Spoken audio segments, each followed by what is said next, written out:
యామిని, ఏమైంది? ఏమైందా? అడగండి దాన్నే.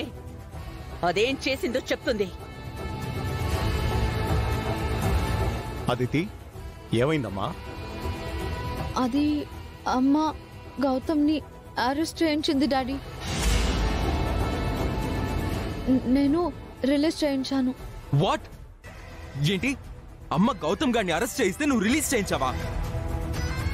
What happened Aditi? Have you lost your mind? మామూలు పిచ్చి కాదురా, గౌతమ్ గడి పిచ్చి పట్టింది. ఇది స్టేషన్ లో ఎస్ఐ గన్ తీసుకుని ఎస్ఐకి గురి పెట్టి మరి వాడిని విడిపిస్తే వాడేమో బయటకొచ్చి కనీసం దీన్ని పట్టించుకోకుండా వాడి దారిని వాడు వెళ్ళిపోయాడు. అలాంటి విశ్వాసం లేని వెధవ కోసం ఇది ఇంకా వెంపర్లాడుతోంది. అమ్మా, గౌతమ్ని ఏమి అనకు.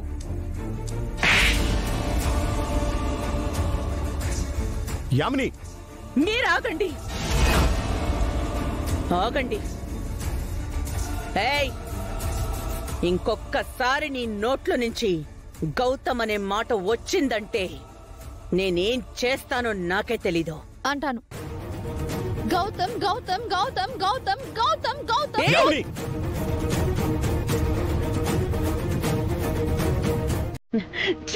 దీని కాదు పిచ్చి నీకు పట్టింది. అవునండి, దీని బాలకం చూస్తుంటే నిజంగానే నాకు పిచ్చి పట్టేలా ఉంది. దాన్ని ఎంత ముద్దుగా పెంచాను, ఎంత ప్రేమగా చూసుకున్నాను. అలాంటిది వాళ్ళు మోసం చేశారు అంటే నేను తట్టుకోలేకపోతున్నాను.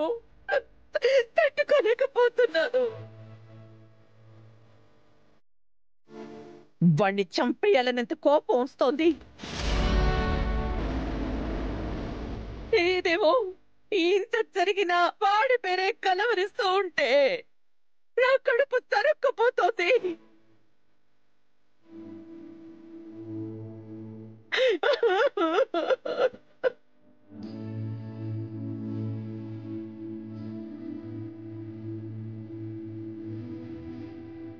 నేను అడగడం ఏంటి? ఏమండి, మీరు తొందరగా సంబంధాలు చూడండి, తొందరగా సంబంధాలు చూడండి. వాళ్ళకంటే 10 రెట్లు కాదు కాదు కాదు కాదు 100 రెట్లు గొప్ప సంబంధం చూడండి.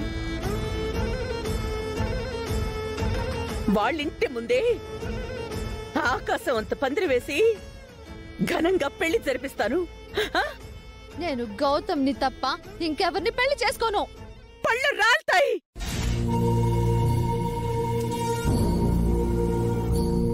బెయిల్కి ఎంత ఖర్చయినా పర్వాలేదు, ఇంకొక గంటలో నా మనవడు నా ముందుండాలి. జడ్జి గారితో నేను మాట్లాడతాను మేడం.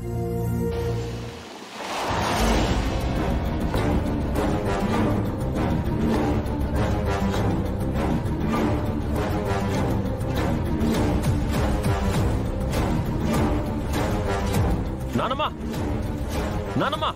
గౌతమ్, వచ్చేసావా? పోలీసులు నిన్నేం అనలేదుగా? నీకేం కాలేదు కదా? ఎలా వచ్చావురా? ఆల్యన్ ఇంట్లో నుంచి ఎందుకు పంపించారు?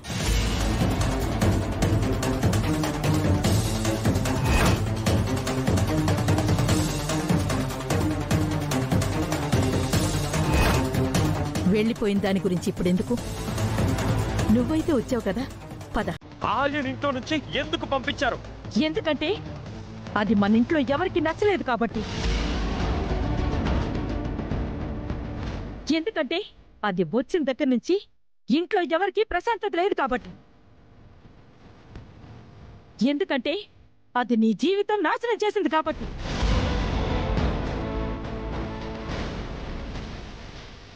అని నేను మీకు చెప్పానా? తన వల్ల నా జీవితం నాశనం అయిందని నేను మీకు చెప్పానా? నువ్వు చెప్పడం ఏంట్రా? కళ్ళ ముందు ఏం జరుగుతుందో మాకు కనపడడం లేదా?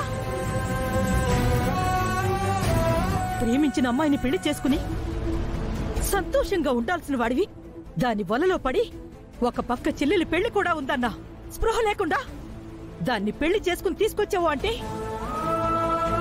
అది నిన్ను ఎంత మాయ చేసిందో అర్థం కావడం లేదా? తప్పు నానమ్మా, తప్పు. పెళ్లి చేసుకోమని అహల్య నన్ను అడగలేదు. నేనే తనని పెళ్లి చేసుకున్నాను. అదే అంతగా అంత అర్జెంటుగా ఇంతమంది నీకోసం ఉన్నావన్న ఆలోచన కూడా లేకుండా దాన్ని పెళ్లి చేసుకోవాల్సిన అవసరం ఏమొచ్చింది? చేసుకున్నానక్క, చేసుకున్నాను. నాకు నచ్చింది, నేను పెళ్లి చేసుకున్నాను. తనిప్పుడు నా భార్య. నా భార్యని ఇంట్లో నుంచి పంపించే అధికారం మీకెవరిచ్చారు?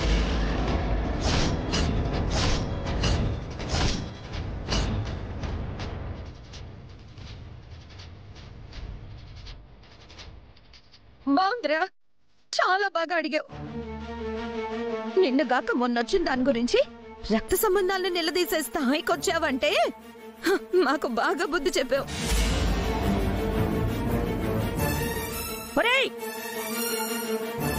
పెళ్ళంటే అటేడు తరాలు ఇటేడు తరాలు, కులము గోత్రము జాతి మతం మంచి చెడు అన్ని చూసి చేసుకునేది.